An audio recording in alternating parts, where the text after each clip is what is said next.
Jimmy Chang here with Andrew, and today we have the Dualtron Mini Special Long Body. It has the most unique name, and we are going to go take it up this hill for a hill test, speed test, and then we'll jump right into the review video. All right, we're climbing up this hill. And you're actually going pretty fast. 26. It's pretty special. It's in the name.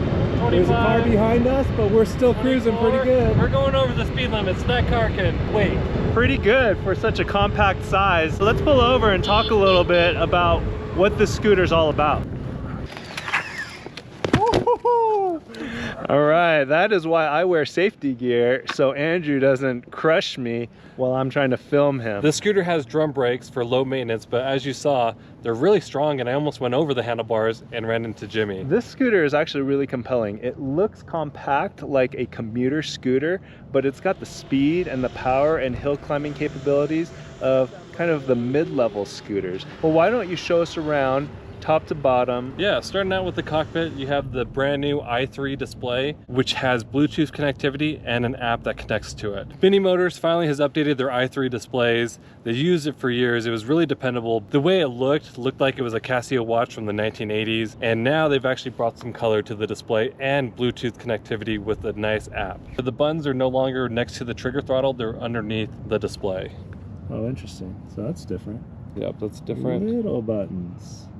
Mechanical drum brake levers, electric horn, the standard winged grips for Dualtron scooters, and as we've seen in the past, the foldable handlebars. As moving down the steering pole, you have these lights that you can control the different colors from the app. You have this 4 LED light, which is semi-decently bright. This folding mechanism is really unique though. It's got a special lock, so it pops out of place, rotates, and now I can lift this up and it will collapse into itself.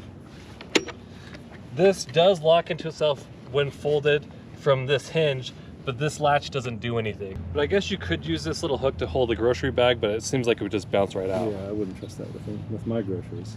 No. Lift up on this latch, and then you can just drop this into place and make sure that pops in. So this is one thing, is that is not locked. You want to make sure that that falls into place, and how you do that is kind of just give it a little bit of movement. Moving to the front, you have 2 coil suspension. The tire, it's a 9x2 inch tubed in pneumatic tire, 450 watt motor with drum brakes, 2 coil suspensions. Built into the frame, you have LED lights running down the side and also LED lights in the front and rear. We have the 52 volt 21 amp hour battery version. All of them are made with LG battery cells. There's also a 12 amp hour version and a 15.6 amp hour version, all with LG battery cells. Moving to the rear, you have another 2 coil suspensions, plastic fender, 450 watt motor, and also another drum brake. The scooter also offers ABS braking, which creates this type of shuddering feeling, so I typically just turn it off on the Dualtron scooters. Nice compact design, but it's got a nice angle of a kick plate, so even though it's a pretty small deck, it feels roomy enough for me to feel comfortable on longer rides. The charge port is located beneath, as well as with a power button. I'm interested, how fast does this go? How much does it weigh? How far does it go? 35 miles per hour stated, and it weighs 67 pounds. 67 pounds is heavy for a commuter scooter. Okay. Not super light. It's a dense scooter. The range on this is up to 40 miles, but this is the highest battery variant. So this is the 21 amp hour variant of the battery, and you can get it in 3 different battery sizes. We are going to go take this for a speed run test while we have a freshly charged battery. Oh, safe mode's on. So yeah, safe mode, it engages, you can change the settings, but ours is set that if I don't touch anything after 10 seconds, I can't just go and take off on the throttle. I have to press down on the brakes, and now I can go ahead and accelerate. If you want to know how we get the most accurate speed data. This is the GPS Draggy unit, linked down below. So the display said it was going 36 miles per hour, but the Draggy said it was only 33 miles per hour, so the display is a little bit off. The 0 to 10 miles per hour was 1.86 seconds, and the 0 to 33 was 19.16 seconds. I feel like something got adjusted on the setting because it didn't feel as fast as it was going earlier, so let me just try messing around with some things again. And let me see if I can get the scooter to go faster. Also, you're riding into a wind, so we'll run it back the other way, see how it goes.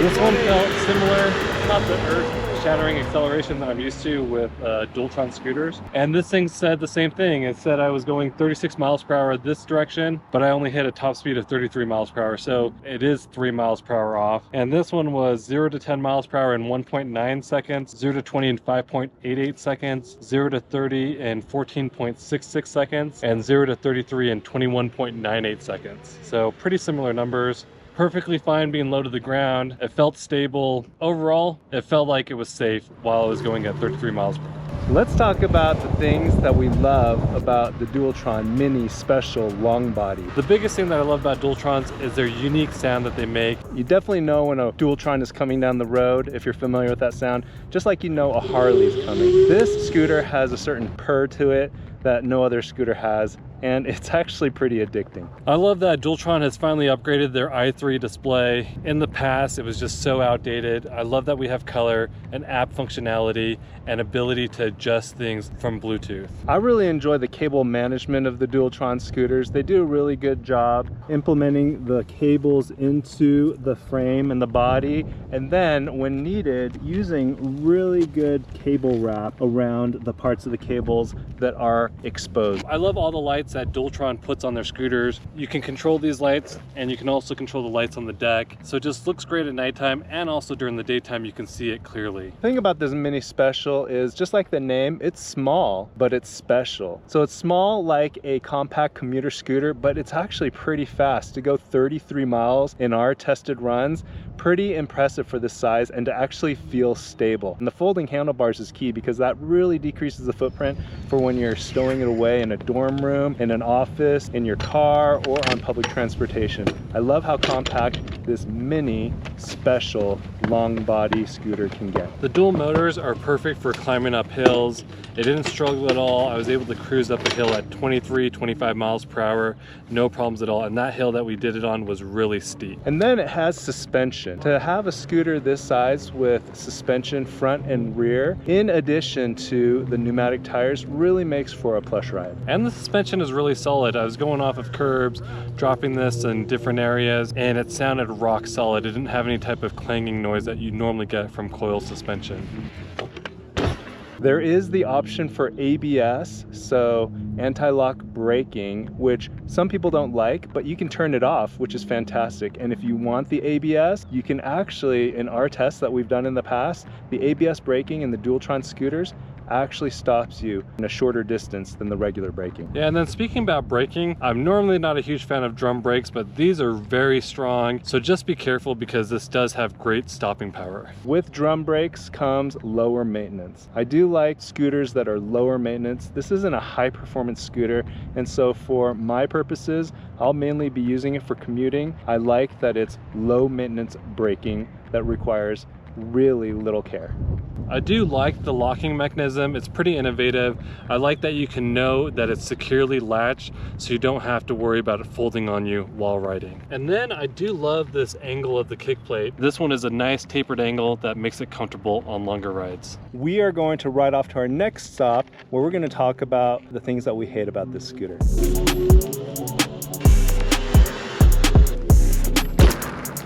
All right, here comes our braking test. Like always, Andrew's gonna go 20 miles an hour, stop, and we'll see how long it takes him to stop. Oh, that looked pretty good. It's about 16 feet, but I think I can actually do better. I'm a little sketched. These drum brakes work so well that I felt like I was gonna go over the front, so I'm gonna even try to grab them harder. All right, and lean back. Yeah, I'll lean back. Test number 2. Oh yeah, looks like you engaged a little bit earlier. Yeah, I came a little bit early. I think right here, but you stopped 1, way sooner. 2, 3, 4, 5, 6, 7. So 14 feet to stop from 20 miles per hour to 0, which is pretty good. Yeah, so those are strong drum brakes, and make sure if you're gonna pull on them hard, you're leaning back. Make sure you know how to stop correctly on these things. We're gonna talk about the things that we don't like about this scooter. Unfortunately, there are several items that make this scooter a little quirky. Makes me question the design choice. I'm gonna start from the top. I don't like these buttons. These buttons to change the speed mode that you're in, they are not in a convenient location. It's not ergonomic at all. It takes concentration, I think, to get to those buttons. They're small, they're in a weird location, and I just don't like the positioning. Yeah, you're not really gonna be adjusting it on the go. You have to pretty much stop to adjust it. I could probably do it, but most people will not be able to. Most things that Andrew can do, regular people like myself cannot do. Anything you can do, I can do better. I can do anything better than you. He's just trying to flatter me. The other thing is this is really kind of useless. I guess you could use it to hold a bag, but it's gonna fall out. I could use it to hold my helmet, but really it's designed to lock into itself when folded.